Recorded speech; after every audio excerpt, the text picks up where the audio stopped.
Hello, Miss Smith. I'm Tom Kelly. Thanks so much for coming in. It's my pleasure. Thanks so much for meeting with me. Of course. Did you have any trouble finding the office? Nope, the directions on the website were great. Good. Would you like some water or coffee before we begin? I'm okay, thank you. All right. So, to get started, why don't you tell me a little bit about yourself? Sure.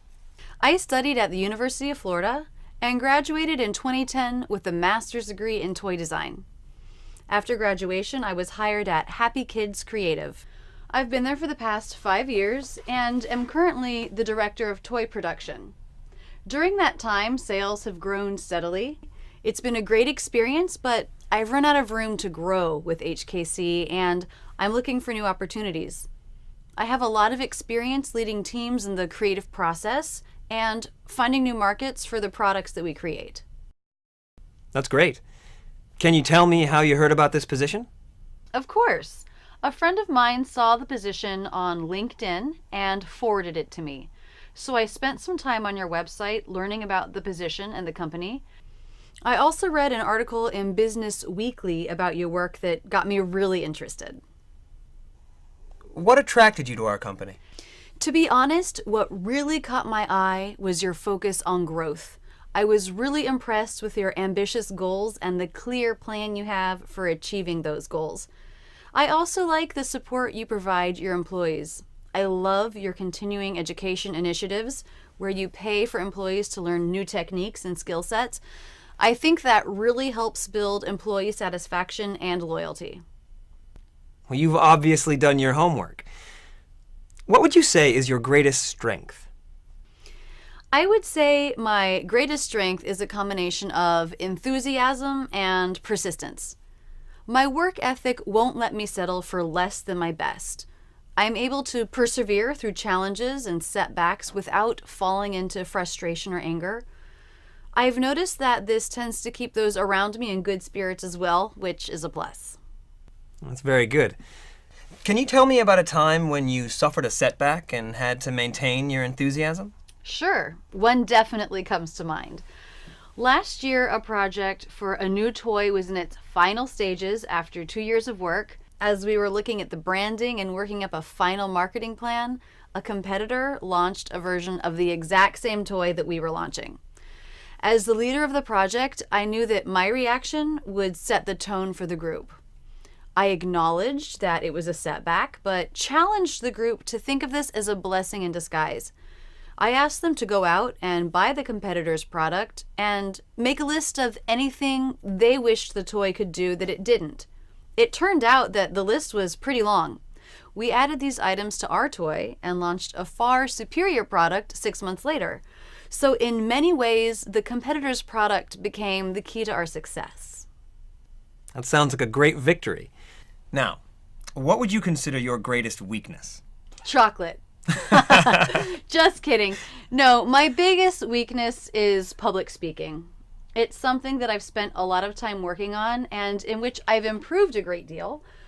I'm very comfortable in smaller meetings with my teams, but when I present an idea or concept to a larger audience, I still experience some stage fright. At this point, I can handle these situations professionally, but I would like to be more comfortable in these moments so I can really enjoy the experience of presenting rather than just survive it. Fear of public speaking is a very common fear. I'm in the same boat on that one. Where do you see yourself in 5 years? As I mentioned before, I'm interested in growth. In 5 years, I would like to be part of a company growing its business on a regular and consistent basis. I'd like to be in a vice president position with a focus on development. And while I know that that would require much more public speaking, in 5 years, I plan on being ready for it. Okay. Well, I have everything I need, but do you have any questions for me about the company or the position? Yes. Imagine you're looking back on this hiring decision in a year. The person you hired has exceeded your expectations. What did he or she do that impressed you the most? It's a great question. I think in 1 year, the person would have come in and spent some time learning from the team and people that have been here a while. Then she or he will begin making changes in an informed way. In 1 year, I want this person's team to be a well-oiled machine. I want them to be bouncing ideas off each other, coming up with new designs, and making headway into new markets. That's helpful. It's good to know what the expectations are. Can you tell me a little bit about the team that I would be working with? Sure. I believe all of them have been with the company for over 5 years and know the ropes. I would say there's a little bit of frustration currently because of our lack of growth. This will be the 3rd time we brought in a new team leader in 4 years. Do you know what's causing that kind of rapid turnover? To be honest, the last 3 team leaders have been hired from within the company. And sometimes it's hard to think outside the box when you've been inside the box for a while. We're hoping to bring in some new ideas and energy and get our development team back on track. That makes sense. I really appreciate that you're considering me for the position. I'd love to be part of the company achieving its goals. Very good. Okay. That's great. Thanks so much for coming in, Rachel. It's great to meet you. I'll give you a call in the next 3 days. Sounds good. I look forward to it. Thanks again. My pleasure. First, let's talk about the handshake. A long time ago, women used to shake hands more like this. But now, men and women alike use the same handshake, putting your right hand forward. Make it firm, but not too tight or aggressive. A firm handshake makes a good first impression. Hello, Miss Smith. I'm Tom Kelly. Thanks so much for coming in. It's my pleasure. Thanks so much for meeting with me. Of course. Let's look at my posture. It's good to sit upright and look alert.